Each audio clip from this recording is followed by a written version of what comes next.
चंद्रया उर्फ पापाराव छत्तीसगढ़ में माओवादी गतिविधियों का सबसे बड़ा चेहरा माने जाते थे।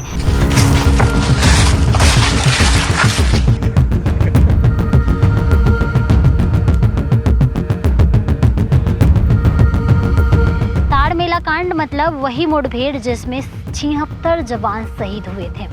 वे नए कैडरों को ट्रेनिंग देते थे, आईईडी प्लांट करते थे, एम्बूस की साजिश रचते थे और जंगलों में रहने की रणनीति रचते थे। 31 मार्च 2026 ये तारीख भारत के इतिहास में स्वर्ण अक्षरों में दर्ज होने वाली है।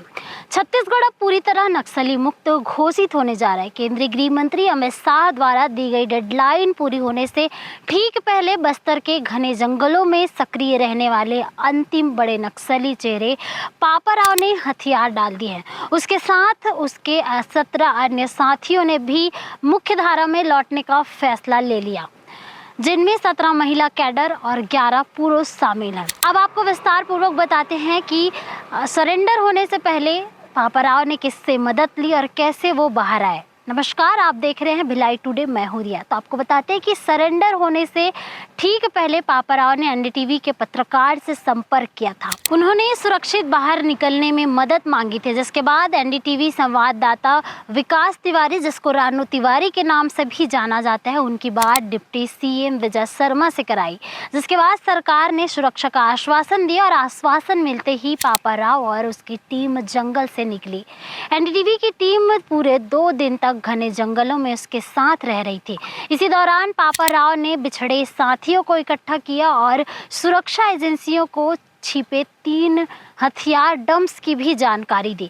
इन डंप्स से भारी मात्रा में हथियार और नकदी बरामद हुए, जिनमें 3 AK-47, 303 राइफलें और लगभग 10 लाख रुपए नगद बरामद किए। जब वे बाहर आए तो उनके पास से और भी आधुनिक हथियार मिले थे। जंगल से जगदलपुर तक की यात्रा में अम्बेली गांव में पुलिस ने वाहन की व्यवस्था की। वहां से सभी को सुरक्षित जगदलपुर मुख्यालय ले जाया गया, जहां औपचारिक रूप से सरेंडर का समारोह हुआ। पूरे विषय में डिप्टी सीएम ने क्या कुछ कहा है, आगे आप सुनेंगे। जब मैं आपसे बात कर रहा हूं तो यह बात सुनिश्चित हो गई है कि अंतिम DKZC लेवल का जो नक्सल कमांडर था पापाराव, वो अपनी पूरी टीम के साथ आज पुनर्वास करने वाला है। जब वो पुनर्वास उसका हो जाएगा तो तकनीकी तौर पर हम स्पष्ट रूप से कह पाएंगे अब छत्तीसगढ़ की सीमा प्रांत में इस लेवल का, DKZC लेवल का या उससे भी नीचे लेवल का कोई नक्सली अब नहीं है। पार्टी मेंबर लेवल के या एरिया कमेटी लेवल के जो मेंबर्स हैं नीचे, वो कहीं ना कहीं सेटल हैं। उन्होंने ड्रम का रखा सामान, वो कहीं जुड़ गए सबके साथ, और सशस्त्र अब वो नहीं है। इस तरह से शेष जो नाम छत्तीसगढ़ के संदर्भ में आते हैं, 2-3 नाम है, वो शायद आपको भी ध्यान होंगे, वो नाम सारे ही अब तेलंगाना में सक्रिय है। अतः छत्तीसगढ़ की सीमा के अंदर यह चीज समाप्त हो जाएगी आज इस पुनर्वास के बाद। काफी लंबे समय से मैं सोचता हूँ कि लगभग 2.5 दशकों से जंगलों में सक्रिय रहे और इन्होंने अनेक एनकाउंटर्स ऐसे हुए, पुलिस के अनेक ऐसी मुठभेड़ें हुई जिसमें ये थे, परंतु ये स्कैप हो गए। बार बार यही होता रहा इनके साथ। अभी भी ये है कि 25 लाख का छत्तीसगढ़ की सरकार की तरफ से इनाम DKZC होने के कारण के ऊपर है, लेकिन ये बात स्पष्टता है कि अब उनका मनोभाव बदल गया है। मेरी खुद भी उनसे बात हुई है फोन पर, और बात होने के बाद ये स्पष्टता है कि अब वो आज पुनर्वास कर सशस्त्र नक्सलिज्म का वह स्तर अब समाप्त हो गया। DKZC लेवल का कोई भी सक्रिय नक्सली अब छत्तीसगढ़ में नहीं है। एरिया कमेटी मेंबर्स के, डिवीजन लेवल के भी नहीं होंगे। एरिया कमेटी मेंबर के जो होंगे वो सेटल हो गए हैं कहीं ना कहीं। उन्होंने वर्दी छोड़ दी है, हथियार छोड़ दिया है, और कहीं है कुछ संख्या हमको ध्यान आता है, 40-45 की संख्या हमको याद आती है जो हमारे रिकॉर्ड में है, और उसके हिसाब से और कोई नहीं है। इस तरह से मैं स्पष्टता से ये कहना चाहूंगा, आने वाले समय में अभी हमारे पास 7 दिन का समय और है। इन 7 दिनों में भी और लोगों के पुनर्वास करने की संभावना है, वो भी पुनर्वास कर लेंगे और छत्तीसगढ़ नियत 31 मार्च 2026 तक सशस्त्र नक्सलिज्म से मुक्त होगा। तो ये थे डिप्टी सीएम विजय शर्मा। उन्होंने क्या कुछ कहा आपने सुना, लेकिन आप सोच रहे होंगे कि पापाराव कौन है। तो आपको बता दें कि सुन्नम चंद्रया उर्फ पापाराव छत्तीसगढ़ में माओवादी गतिविधियों का सबसे बड़ा चेहरा माने जाते थे। वे दंडकारण्य स्पेशल जोन कमेटी के सदस्य और नेशनल पार्क एरिया कमेटी के लीडर थे। उन पर 25 लाख रुपए का इनाम भी था। वे करीब 20 से 30 साल तक संगठन में सक्रिय थे।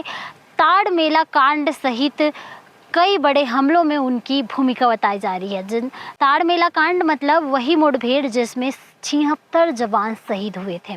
वे नए कैडरों को ट्रेनिंग देते थे, आईईडी प्लांट करते थे, एम्बूस की साजिश रचते थे और जंगलों में रहने की रणनीति रचते थे। साथ ही आपको ये भी बता दें कि पापा राव के जीवित रहते ही पापा राव की मौत की कई अफवाहें भी फैली हुई थी। पापा राव ने सुरक्षा बलों को चकमा देने के लिए कई बार मौत की झूठी खबरें फैलाई। पिछले 20 सालों में कई बार ऐसी अफवाहें उड़ी, जैसे 2016 में सांप काटने से मृत्यु हुई, 2020 में किडनी फेल होने से मृत्यु। उस टाइम कोरोना काल था, इसीलिए लोग काफ़ी विश्वास करने लगे थे।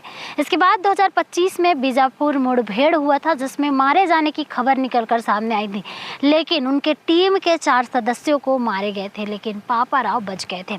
मलेरिया बीमारी या फिर मुठभेड़, हर बार अफवाह फैलती, लेकिन पापा राव जिंदा रहकर अपनी काम जारी रखते।